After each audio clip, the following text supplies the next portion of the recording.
president of Paladin. As I said last week, I know Paladin because when I go into Michigan City, I see the building on Michigan Boulevard. And then also at 7:30 in the morning, if I'm up, there's a bus that comes into our neighborhood exactly at 7:30, picks up somebody up and leaves. And also we were in the scavenger hunt last year, yes, which is so much fun.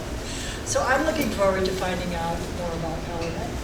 And so welcome, Steve.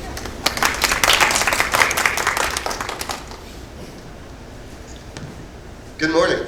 Good morning. Thanks for braving the cold weather to come hear me talk today. I definitely appreciate it. As I was introduced, I'm Steve Hobby. I'm the president and CEO of Paladin.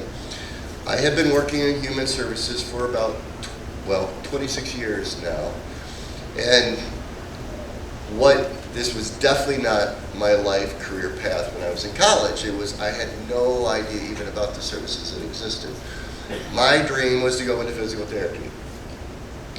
And I had many, many years of experience working as a physical therapy aide, but unfortunately my first couple years in college weren't exactly stellar.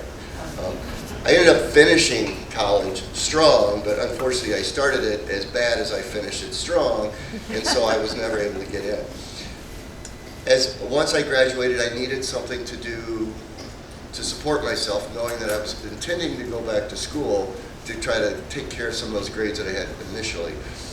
And so I ended up in a prison system, and if anybody knows me and I say, yeah, I was a prison guard, they laugh because I'm probably the most laid back, hard to get angry person, and it was definitely not an environment for me. It actually was sucking the soul right out of me.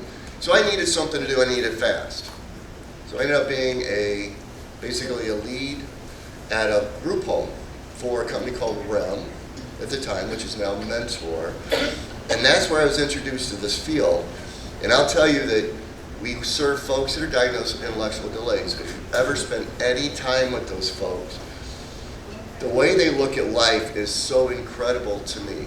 You think about the things that you want to achieve, and then if you're just short, sometimes it's frustrating, but for the folks that we serve, just that little success is enough to make them really, really happy. It's the little things in life. And it's really made me appreciate more that it doesn't have to be at a full level success. A little success sometimes is great. So I fell in love with the field. Now, my grandfather was a Lutheran pastor. So I grew up in the church. I often reflect on a story when I was in 6th grade about how God actually brought me into this field. Because again, it was not even remotely my career path. But when I was in 6th grade, I can remember that I was one of 2 people that were chosen to model how to urinate in a urinal for a young man who was diagnosed with Down syndrome. Now I was in 6th grade, and 6th grade boys, they don't have a maturity level to do that. I would not recommend that program today after going through everything. And we did everything but do what we were supposed to do in that room. And I'm pretty sure that it was at that moment God said, I got a plan for you, buddy. Here's where I'm going to take you. And so, as bad as I was when I was modeling for this young man, I spent the 26 years making up for that time. So I'm pretty happy about it. So I moved up here in 1998. I took a job with a company called Dungarvin and worked there for 23 years. Moved up within the ranks, started as an entry-level supervisor, ended up being one of the top positions in the state. Dungarvin is a for-profit company, and what we found ourselves doing is focusing a lot on finances and not as much on the services we were providing. And again, I didn't get into this to focus on finances. So I was looking for something else to do. And my daughter, who actually was working in the field at the time, said, hey, Paladin is hiring for a CEO. Now, Paladin has a CEO named, or had an intern CEO named Kim Lashford, who's been at Paladin longer than I had been at Dungarvan, so I thought she was a shoo-in for the position, but I found out she didn't want it. And again, God brought me into this position, and it has renewed my spirit in what I do. Because now we're focusing on the supports we provide to the people that we serve, not the bottom line. So, if you've never heard of Paladin, I can guarantee two things. We are not an old Western. We are not a game piece in Dungeons and Dragons. So when I came to Paladin, I didn't know much about him, and the first thing I had to learn was, what the heck is a Paladin? Paladin is a dedicated advocate for a worthy cause. So the name actually makes sense. Unfortunately, nobody understands what that means.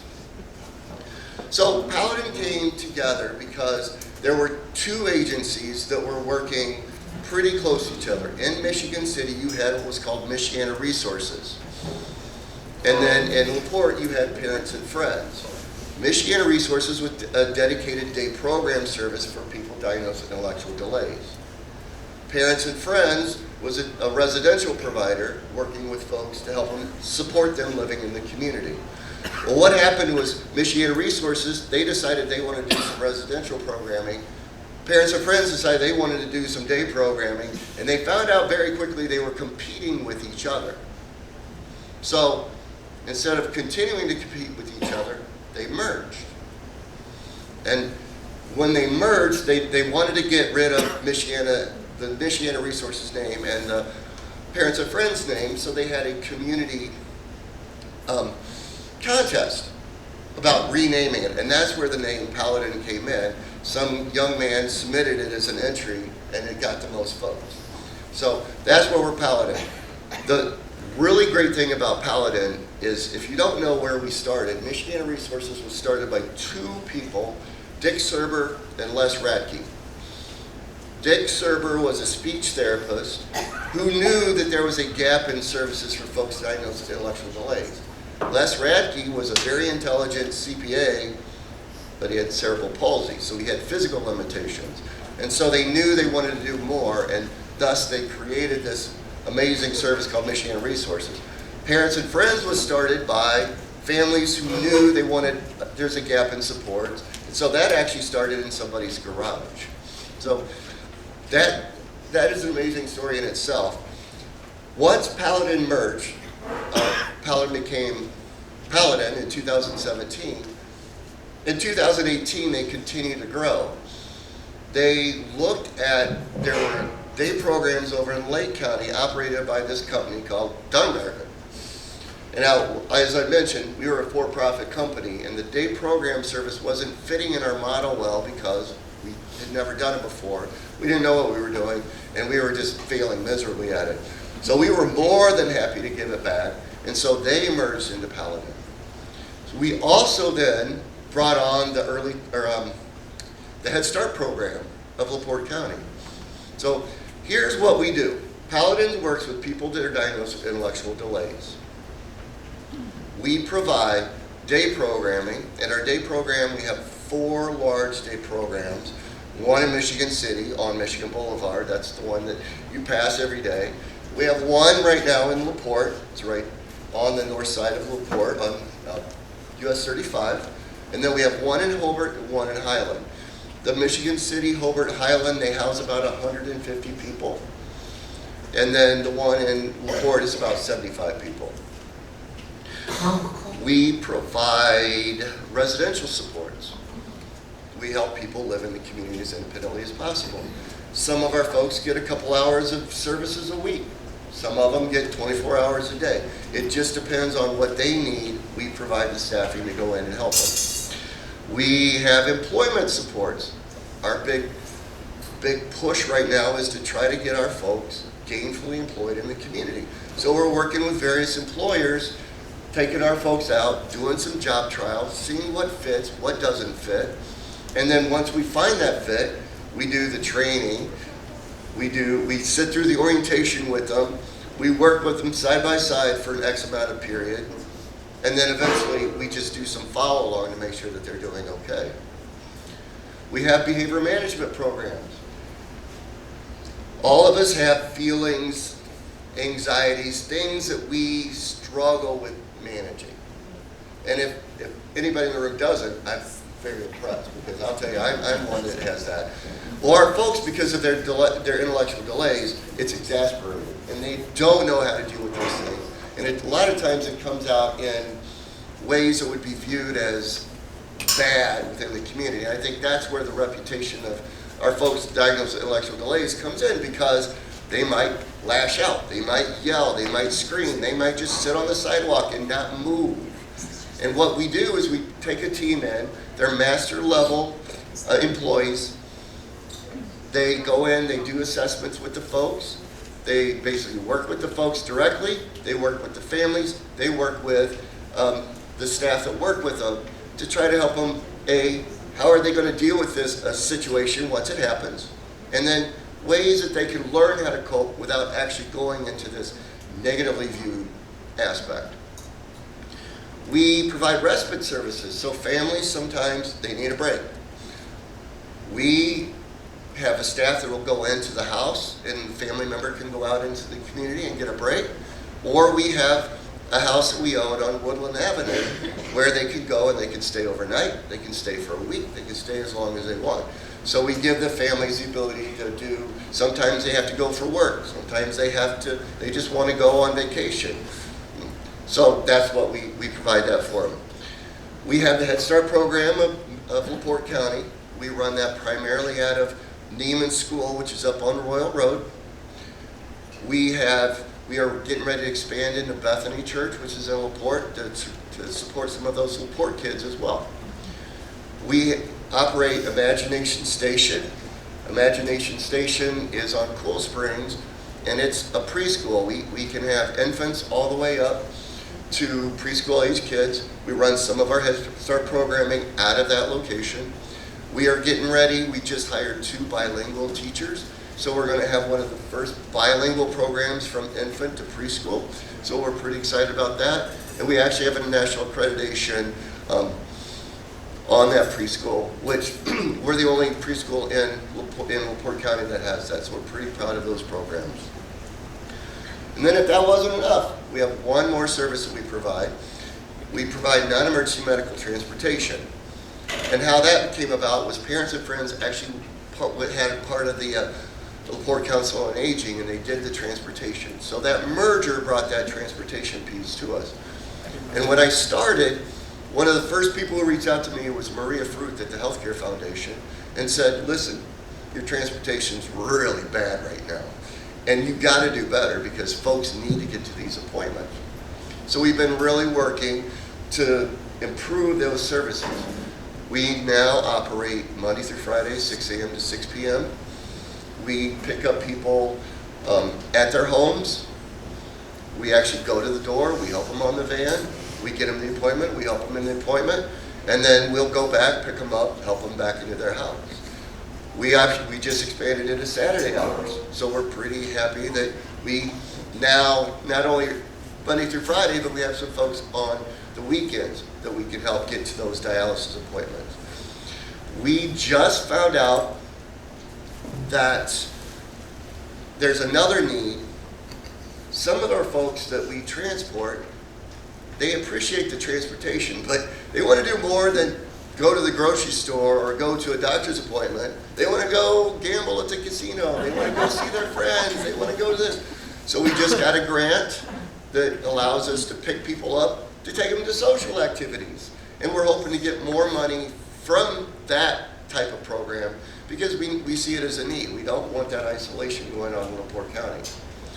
And then the last piece of transportation that we're doing is Maria Fruth, who gave me a hard time in the very beginning, approached me, and one thing I didn't realize, and it was actually shocking to me, LaPorte County has the highest infant mortality rate in the state. And it was something that was baffling to me, but I looked into it and it's absolutely true. Actually, one of the highest in the nation, even though we're not the highest, but definitely within the state. So one of the gaps is there are expecting mothers that need to get to prenatal appointments to get that care for that developing baby. So we are starting a program with the Healthcare Foundation, working with Northwest Hospital, Franciscan, and HealthLink to start transporting those expecting mothers to appointments. And then not only that, we found out that there's a big gap in need as far as getting them to specialty appointments, which are not in LaPorte County. They're in St. Joe County or they're in Porter County. So we're going to start crossing county lines to help support those programs. So those are the services that we provide. Some pretty exciting things that are going on. You passed the building, so you probably saw that we gave it a facelift on the outside. On the inside, it's pretty dated. And in the very back warehouse, we have 15,000 unused square feet. And what we used to do back there was we used to do what's called pre-vocational training. And what that was is we would work for like Solaire, some of the companies, and they would do what was called piecework, where we would sort hangers or take bolts off screws or whatever that they needed to do for that particular company. The problem we were seeing is it's an archaic model. A lot of companies were starting to send work overseas, so we weren't getting what we needed, and people were bored. And we were paying them sub-minimum wage. I had folks that were coming home after 2 weeks of work with a $2 check, and that's just not right. And it's basically not treating individuals as they should be. So we got rid of that program. We focus in on the employment supports to try to get them gainfully employed. We are working with Ton and Blank. They're doing a community give back with us. They're going to make that 15,000 square feet that we currently don't use, and they're going to make it into new classrooms and offices for us. We've already sold the LaPorte office. We're using it until this remodeling is done, and then we're going to bring everybody into one big happy home in Michigan City. So we're really excited about that project, and then we're going to give the entire building a facelift so that it doesn't look like it was built in 1967, which it was. Yep. Part of that expansion, we're going to be able to serve about 75 more people, even after the combination. We are exploring the option of starting a seniors program. We had that at one point, and it went away, and we'd like to restart that because my mom was one who was diagnosed with Alzheimer's, and I know the struggles that my stepdad had in caring for and just going to the gym. And so Melissa Bohacek, who is our marketing and development director, excuse me, she also had a parent who had Alzheimer's, and so she knows the need. So we've been working with all of these agencies, talking about how we could put that together and make it really successful. We are also, I talked about the employment supports and getting people out in the community. Well, not all of our folks do well in the community being unsupervised. And here's my favorite story to tell. And my wife Stephanie can vouch for this story. So I always take my lunch. Okay, I think my mic just went, didn't it?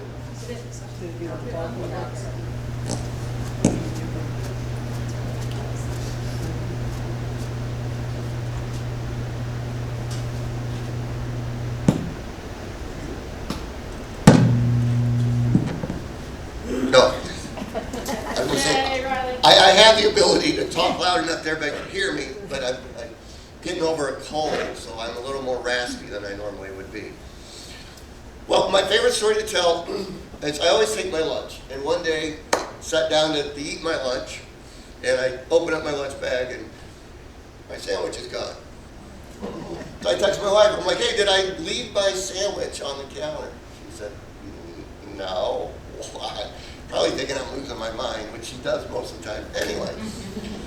Well, we have a guy who likes to come in my office and help himself to some things. That day it was my sandwich. So folks like that, they're great workers, they're great people, but they need that oversight at all times. So to address that need, we're going to work to try to start a program where we're taking recycled bottles and we're making them into filament for 3D printers. There's a huge need for hobbyists that do that. So we're pretty excited. It's work that the individuals can do. It's something that, a new skill that they'll learn, and it's technology based. And we're helping the environment because we're going to take all those recycled bottles out of the landfills. So that's something we're actively working with. We actually, because we don't know anything about that, I tell you all day long about services we support, but I don't know anything about 3D printers. And I'm the last person you want to ask me about technology. So we're working with Ivy Tech to try to develop a partnership where we're having an intern, or we're having class credit for somebody to come in and develop a marketing plan for us on that. So that's something else. And then we'll actually pay the folks a wage to do this work. And we'll use the money that we earn from that to put back towards the program that we're operating. So we're not doing it as a business venture to make money for Paladin. We're doing it to support people so that they can make some money, but get that oversight that they need.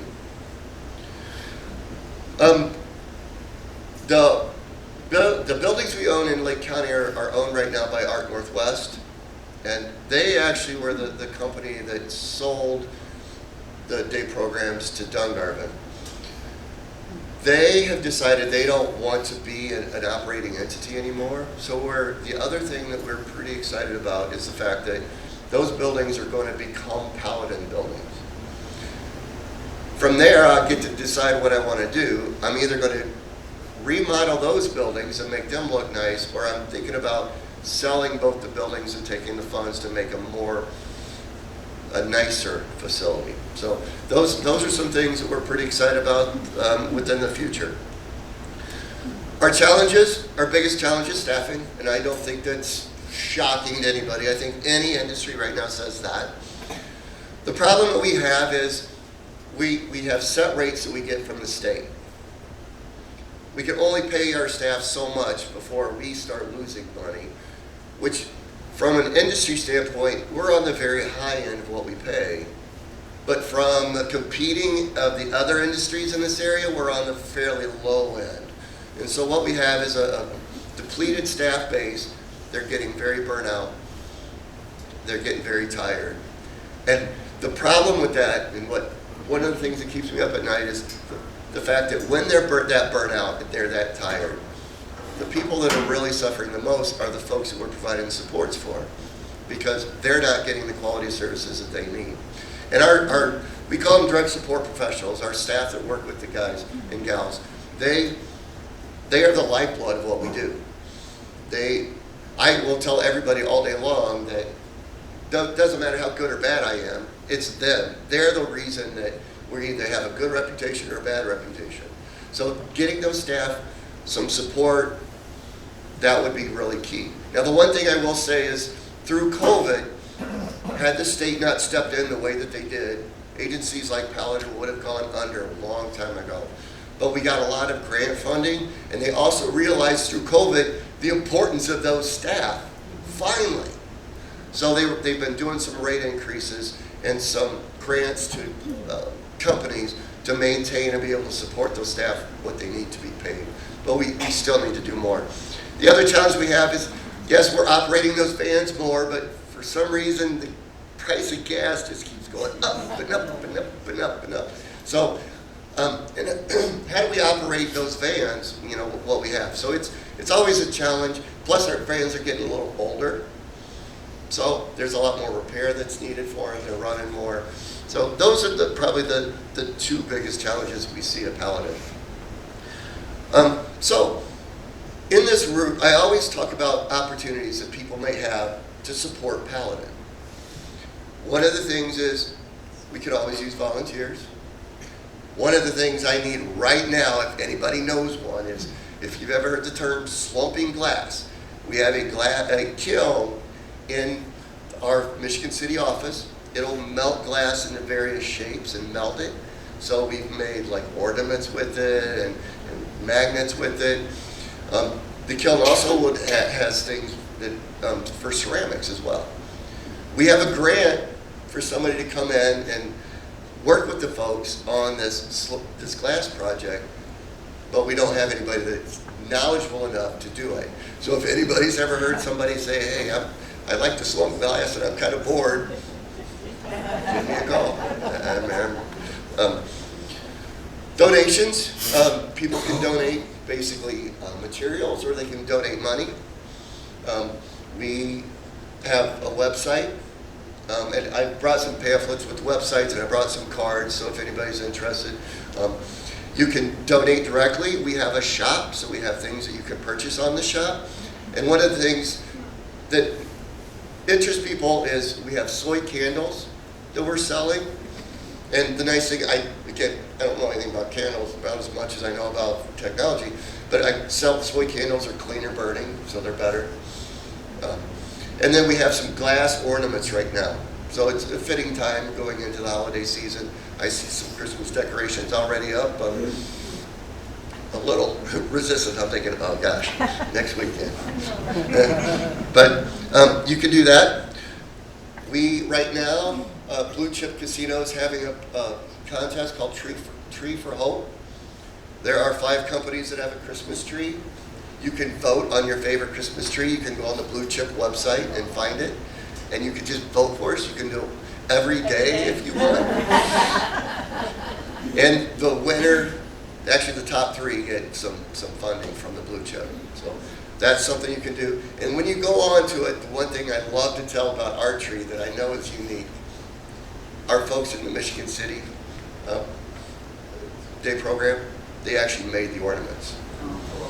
So that's, even though we had a staff who was really good with art, he was the one that put it all up. The individuals actually made. So that's kind of a special thing as well. The final thing we have coming up is we have a very unique fundraiser. We've been trying out new fundraisers. We were here for a scavenger hunt, and we're still debating if we're going to do it again this year, but we haven't closed the door on that. But we had Blacklight Bingo around Halloween, and we were approached by Ted Rita, who works at the Heston Steam Museum. He said, I got this idea. We're like, all right, we're listening. He goes, I've been wanting to put on a fundraiser and have a hand cart race. Now, if you don't know what hand carts are, it's a railroad track. If you think about the old time where they're going this up and down, those are hand carts. So he wants to build 2 hand carts and then have teams come in. It'd be a team of 5. We have a pusher, and then 4 people that are doing the pushing and pulling, and then there's going to be prizes. It's almost going to be like a 5K, only it's going to be hand cart races. So we're excited about that, but in order to put it together, we're going to need some sponsors to help rebuild some of the track that needs to be rebuilt. We need some sponsors to help us actually buy the supplies to build the hand carts. And then again, we probably could use volunteers or the day of the race, because we're pretty excited about the race itself. There's going to be a little area for kids, and it's going to be all designed by our early childhood education program people. And in that little area, the kids are going to be able to ride a bicycle that goes on the rail track. And then there's going to be a little train that's running. So we're super excited. It's going to be May 6th. We think it's an opportunity to not only get people in LaPorte County in, but from neighboring states as well, because the Heston Steam Museum does an amazing job. They draw in a lot of people, and so we're really hoping that goes well. So that's what I had for you today. Does anybody have questions? Yes? Did you absorb the county on aging, LaPorte County? We absorbed the transportation aspect of it, that's yes. great, because it wasn't working well when I worked with it. Well, yeah. And that's the program where we just started. We've expanded into the It's 6 really to 6. something that's needed badly. Well, Right. Thank you. The running joke that I have with the mayor of LaPorte is we keep telling each other, hey, you ready to sell your transportation yet? Yes. People who need your transportation, how do they get in touch with you? We, People who need the transportation, how do they get in touch with the county? on the pamphlet, you will see that there's a phone number specific to our transportation. And on the website. And on the website, we have that. We have a direct line. Now, if somebody didn't know the direct line, they could always call the main center and just talk to the facility coordinator, and she will put you in touch with them. And is there a cost to that? No. We do not charge. We are Medicaid funded through that, and then we get some funding through Real Services. And then the Healthcare Foundation kicks in money for those that fall between the cracks that need it. How many Yes. calls a day do you take to transport patients to the hospital? A lot. Thank you. We are, in fact, the person that's doing all the transportation work right now, we're gonna have to bring somebody in just to answer phones for her so she can schedule. And then, right now, everything is pen and paper. I've been trying to kind of upgrade us into the technology world, and I'm hoping to get some software that we can track things better. In your transportation buses, do you have something for wheelchair facilities? All of them are wheelchair accessible. Every one of them. We just got a grant for a new minivan, and that has a lift on it. What about ornaments? You said that they were, do you have a website? We do. On our website, you'll see on the top different tabs, and if you go into the shop, you can see everything that we're selling online. People can order it right there, and then we ship it. You can't pick it up? Oh, you can. You can pick it up. There's an option for local pickup, and then you don't have that. It's a flat $8 fee to send it through the mail. Where's the shop? Which one? The one that sells the Christmas ornaments? Oh, Where's the shop? it's all online. We don't have one that you can just go in and look at things. But if somebody looked online and they said, hey, that looks good, I want to pick it up. We have it all locked up in a storage room. Now, one of the things we do want to do with that, when we're remodeling the Michigan City facility, if you walk in, there's a large office right to the left, but it's all of a brick wall right now. We want to cut a window in that and then move the staff out of there and make that into our shop so that people can come in and look at things. And they do some pretty unique things. Like right now, they asked me to bring them in some cut logs, and they're making them into gnomes. So there's a couple as you walk in the door that you'll see. They use like some fake, it almost looks like a fake beard looking thing, and then they've used some mop material. I saw one today that had a Christmas tree as a beard. It's pretty fun. Steve, is there any way that we can continue our conversation with you? Our church is very mission-minded, and I'm sure that you're all thinking, how can we do this? So we'd like to keep our conversation going. Absolutely, yes.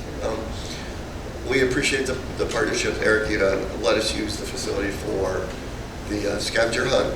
And I know that you came to mind as maybe where we could have our staff Christmas party, even though we figured that out beforehand. So we're already looking at ways that you guys can help us that really are probably easy ways to help us. But I've left a couple cards. People can email me, they can call me. I'm happy to go in and speak to groups. In fact, The shop on our Facebook page, if you guys follow our, if anyone is on our Facebook, I'm putting in the shop, actually, it's Twitter shop. yeah, Steph was laughing at me because 5 minutes before we left the house, I started jotting notes, and she goes, "You're just doing that now." I'm like, honey, I present so much that I only jot it down to make sure I hit all the high points because I kind of have that script already.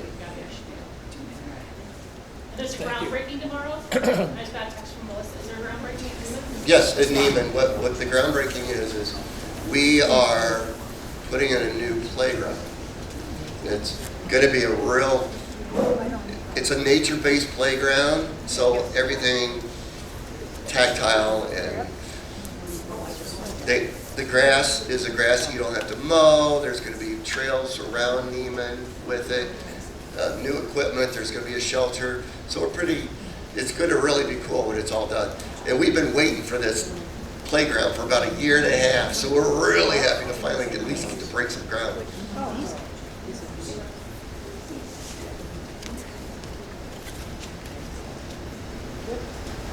Any other questions? The one thing I tell groups, because of the realm of what we do, we also work a lot with other providers. So we have a lot of connections that if we can't support it, we might be able to connect people to those supports. Like, we belong to a lunch group called Aging and Connections, and it's a lot of hospice, it's a lot of nursing home, more senior related services. So we might be able to connect people up even if we don't do it. So if there's ever something, a need, I'm happy to help somebody try to connect. Just did that with, I got a case manager, a transitional case manager from Northwest said that there was a teacher struggling with her son. And so we worked to at least get an application to get the Medicaid waiver, which is how we're paid for the supports we do, and helped her out that way.